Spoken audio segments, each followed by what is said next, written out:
Gold traders, बड़ा move start हो चुका है। ऐसा ना हो कि आप ये मूव मिस कर जाएं, क्योंकि इस मूव में बहुत बड़ा पैसा बनाया जा सकता है। गाइस, मैं आपको बता दूं, आने वाले इस पूरे वीडियो के अंदर मैं आपको बताने वाला हूं वो सारे की लेवल्स जो आपको कल ट्रेड करने में काम आने वाले हैं, प्लस वो लेवल्स जहां से आपको बचना है ट्रैप होने से।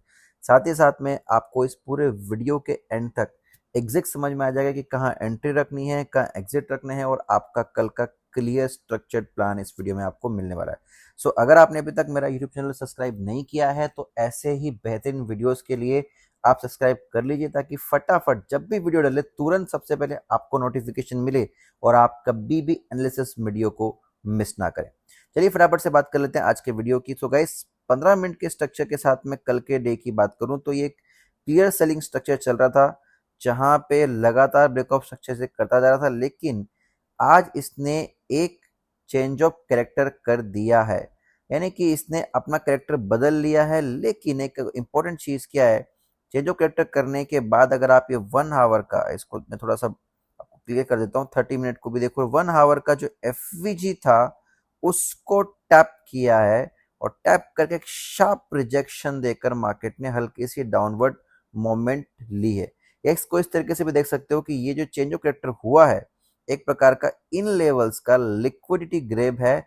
जो सेलर्स यहाँ पे जब मार्केट गया होगा तो यहाँ सेलिंग हुई तो एसएल इसके ऊपर रखा गया होगा, यहाँ सेलिंग हुई इसका एसएल ऊपर रखा गया, उसको ग्रैब कर लिया गया है। और ग्रैब करने के बाद में अगर हम 1 मिनट में चले जाएं तो चेंज ऑफ कैरेक्टर भी हो चुका है। तो दोनों संभावनाएं हमें यहाँ पे दिख रही है। पहली कि जो स्ट्रक्चर है 15 मिनट का वो शिफ्ट हो गया है बाई साइड में। दूसरी कि यहाँ पे मार्केट ने अपना करेक्टर चेंज कर लिया है 1 मिनट के अंदर, वो भी लिक्विडिटी ग्रेब करने के बाद। सो कंफ्यूजन ही कंफ्यूजन है बाबा, कल क्या ट्रेड करनी और क्या नहीं करनी। देखिए, मैं बहुत सिंपल सा मेरा रूल है ट्रेडिंग करने का, जो मैं शुरुआत से ही फॉलो करता हूँ अपने लाइफ के अंदर। ट्रेंड के बारे में क्या, अगर ट्रेंड में आपका मान लीजिए जैसे मार्केट अगर डाउन ट्रेंड में है फॉर एग्जांपल, और लगातार ये हाई लोअर लो बना रहा है, और अगर ये एक चेंज ऑफ कैरेक्टर करता है तो आप इससे इमीडिएटली एक चेंज ऑफ कैरेक्टर ना मान लें। अगर ये एक और ब्रेकऑफ स्ट्रक्चर कर देता है तो ये क्लियर ट्रेंड शिफ्ट है। अदरवाइज ये बहुत बार ऐसा होता है कि हमें दिखाता कुछ और है और ये कर कुछ और जाता है। यानी कि एक चेंज ऑफ कैरेक्टर होने से हमको ट्रेंड चेंज हो गया ऐसा नहीं मान लेना। सम टाइम ये लिक्विडिटी क्रिएट भी करता है। दूसरी चीज देखोगे तो 15 मिनट में इसने सिर्फ और सिर्फ एक कैंडल ऊपर दी, अगेन अगली कैंडल ने रिवर्स दिया, और एक तरीके से ये मार्केट नीचे की तरफ में क्लोज हुआ। और जब आप बड़े टाइम फ्रेम पे देखोगे तो एक प्रकार की सिर्फ स्पाइक नजर आएगी। सो मैं इसको चोक यानी कि ट्रेंड शिफ्ट नहीं मान के चल रहा हूं। बट अगर आप देखोगे तो 5 मिनट के अंदर इसने लगातार मार्केट ने कल higher high higher high higher high maintain किए हैं। इसके बेसिस पे कल हमें क्या क्या ट्रेड्स करनी चाहिए मैं आपको बता रहा हूँ। वेल, सबसे पहली चीज, मार्केट कहीं नहीं जा रहा, एक साइडवेज मार्केट है जो आपको लगभग 1000 पिप्स से लेकर 1500 पिप्स के बीच में मूवमेंट करता रहेगा आने वाले अगले और 3-4 वीक्स तक। तो कितना बढ़िया मौका है ना बड़ा पैसा बनाने का।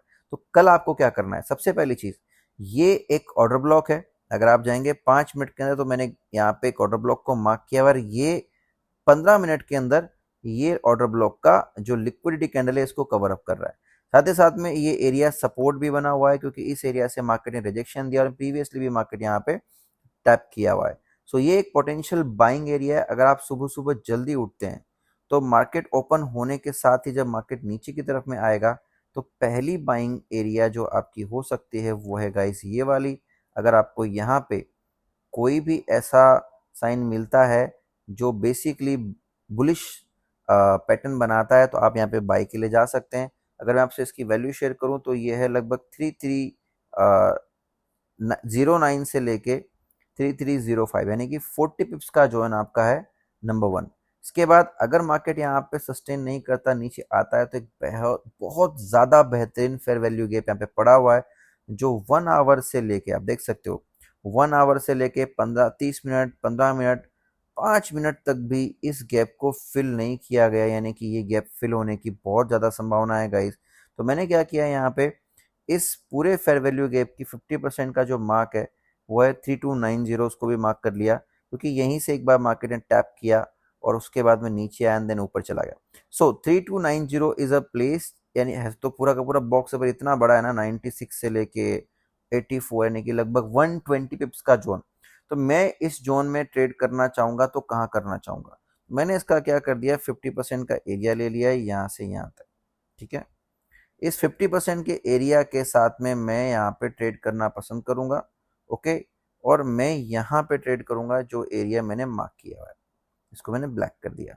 सो इसकी अगर मैं आपसे वैल्यू शेयर करूं तो ये 3290 से लेके 3284 या 3284, यानी कि लगभग लगभग 60 पिप्स का आपका ये जोन है। अगर आपको मार्केट यहाँ मिलता है कल तो डेफिनेटली आप आंख बंद करके इस जोन में एक ग्रीन कैंडल बनने के बाद में भी घुस सकते हैं उसका एसएल लगाकर।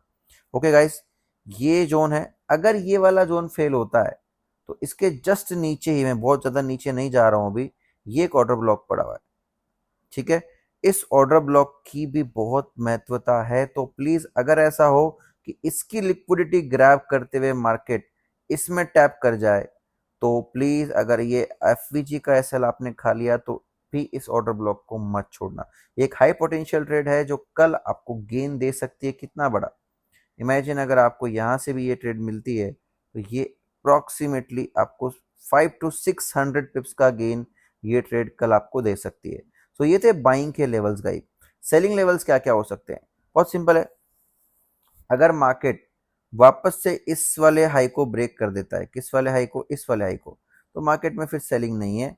ये जो फेयर वैल्यू गैप है यहाँ से बिल्कुल भी सेलिंग नहीं है। फिर मैं मार्केट को यहाँ से सेलिंग करने के बारे में भी नहीं सोचूंगा क्योंकि एज सच यहाँ पे कुछ भी नहीं है। तो अगर मार्केट इसको तोड़ देता है, एक बार मैं वेट करूंगा क्या होता है। अगर ऐसा होता है कि लिक्विडिटी ग्रैब करे नीचे आ गया, कोई भी 1 मिनट का स्ट्रक्चर मेरे को यहाँ पे अगर सेल साइड में बनता हुआ दिखा तो मैं यहाँ से एक सेल प्लान कर लूंगा। बट अगर ब्रेक कर दिया, ऊपर चला गया, तो फिर मेरे लिए जो सेलिंग है वो थोड़ा सा ऊपर है और वो ये एरियाज होंगे। ये कंप्लीट एरिया जो है ये मेरे लिए एक सेलिंग एरिया होगा जहां से मैं ट्रेड लूंगा। रीजन बिहाइंड आप देख सकते हो, यहाँ पे एक रेजिस्टेंस है। ठीक है, ये वाला जो एरिया है एक रेजिस्टेंस है और मैं इस वाले एरिया को प्रीफर करूंगा कल सेल करने के लिए अगर मुझे मौका मिलता है तो। ओके गाइस, तो these are my selling areas and these are my buying areas. उम्मीद करता हूं आपको ये समझ में आया होगा। याद रखिएगा, कल आप सेलिंग से ज़्यादा बाइंग पर फोकस करें, आपको बड़ा प्रॉफिट बनने के चांसेस हैं। Thank you so much.